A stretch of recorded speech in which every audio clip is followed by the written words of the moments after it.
नमस्कार। आज हम पढ़ेंगे श्रीमद् भागवत गीता गीता प्रेस गुरु अध्याय नंबर 4 श्लोक नंबर 32। आप लोग ध्यान पूर्वक सुन। समुद्र इसी अध्याय के 16वें श्लोक में भगवान ने कर्म का तत्व बताने की प्रतिज्ञा की थी। उसका विस्तार से वर्णन करके अब भगवान उसका उपसंहार करते हैं।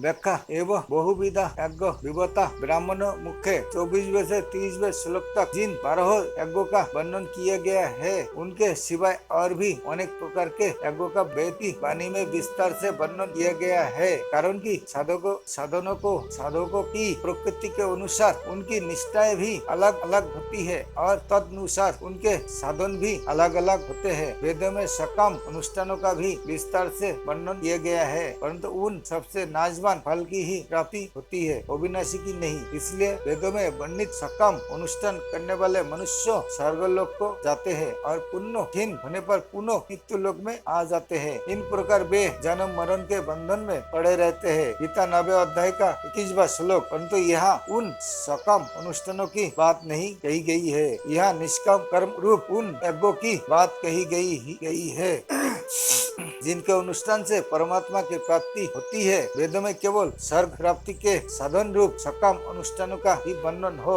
ऐसी बात नहीं है। उनमें परमात्मा प्राप्ति के साधन रूप श्रवण मनन निधिध्यासन प्राणायाम समाधि आदि अनुष्ठानों का भी वर्णन हुआ है। उपयुक्त पदों में इन्हीं का लक्ष्य है। तीसरे अध्याय के 14वें 15वें श्लोक में कहा गया है कि यज्ञ वेद से उत्पन्न हुए है और सर्वव्यापी परमात्मा उन यज्ञों में नित्य प्रतिष्ठित विराजमान है। यज्ञों में परमात्मा नित्य प्रतिष्ठित रहने से उन यज्ञों का अनुष्ठान केवल परमात्मा तत्व की प्राप्ति के लिए ही करना चाहिए। 24वें से 30वें श्लोक तक जिन 12 यज्ञों का वर्णन हुआ है तथा उसी प्रकार वेदों में जिन यज्ञों का वर्णन हुआ है, उन सब यज्ञों के लिए यह तान सर्वन पद आए हैं। कर्मोजन विधि पदों का तात्पर्य है कि वे सब के सब यज्ञ कर्मजन्य है, अर्थात कर्म से होने वाले है। शरीर से जो क्रिया होती है, वाणी से जो कथन होता है और मन से जो संकल्प होते हैं, वे सभी कर्म कहलाता है। अर्जुन अपना कल्याण तो चाहते हैं, पर युद्ध रूप कर्तव्य कर्म को पाप मानकर उनका त्याग करना चाहते हैं। इसलिए कर्मोजान विधि पदों से भगवान अर्जुन के प्रति ऐसा भाव प्रकट कर रहे हैं कि युद्ध रूप कर्तव्य कर्म का त्याग करके अपने कल्याण के लिए तू जो साधन करेगा वह भी तू कर्म ही होगा। वास्तव में कल्याण कर्मों से नहीं होता, प्रस्तुत कर्मों से सर्वथा संबंध विच्छेद होने से होता है। इसलिए यदि तू युद्ध रूप कर्तव्य कर्म को भी निर्लिप्त रहकर करेगा तो उससे भी तेरा कल्याण हो जाएगा, क्योंकि मनुष्य को कर्म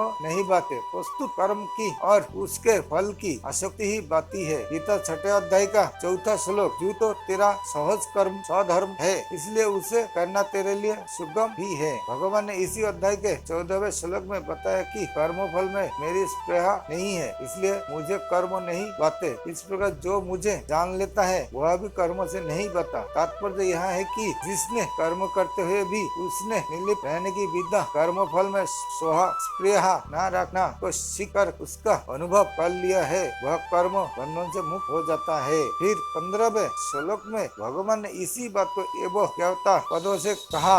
वह भी यही भाव है कि मूर्ख पुरुष भी इसी प्रकार जानकर कर्म करते आए हैं। 16वें श्लोक में कर्म से निर्लिप्त रहने के इसी तत्व को विस्तार से भगवान के लिए भगवान ने प्रतिज्ञा की और उसे जानने का फल मुक्त होना बताया। अब इस श्लोक में ही इस विषय का उपसंहार करते हैं। तात्पर्य यह है कि फल की इच्छा का त्याग करके केवल लोक हितार्थ कर्म करने से मनुष्य कर्म बंधन से मुक्त हो जाता है। संसार में असंख्य क्रियाएं होती रहती है, परंतु जिन क्रियाओं से मनुष्य अपना संबंध जोड़ता है उन्हीं से वह बता है। संसार में कहीं भी कोई क्रिया घटना हो, जब मनुष्य उससे अपना संबंध जोड़ लेता है, उसमें राजी या नाराज होता है, तब वह उस क्रिया से बच जाता है। जब शरीर या संसार में होने वाली किसी भी क्रिया से मनुष्य का संबंध नहीं रहता, तब वह कर्म बंधन से मुक्त हो जाता है। नमस्कार।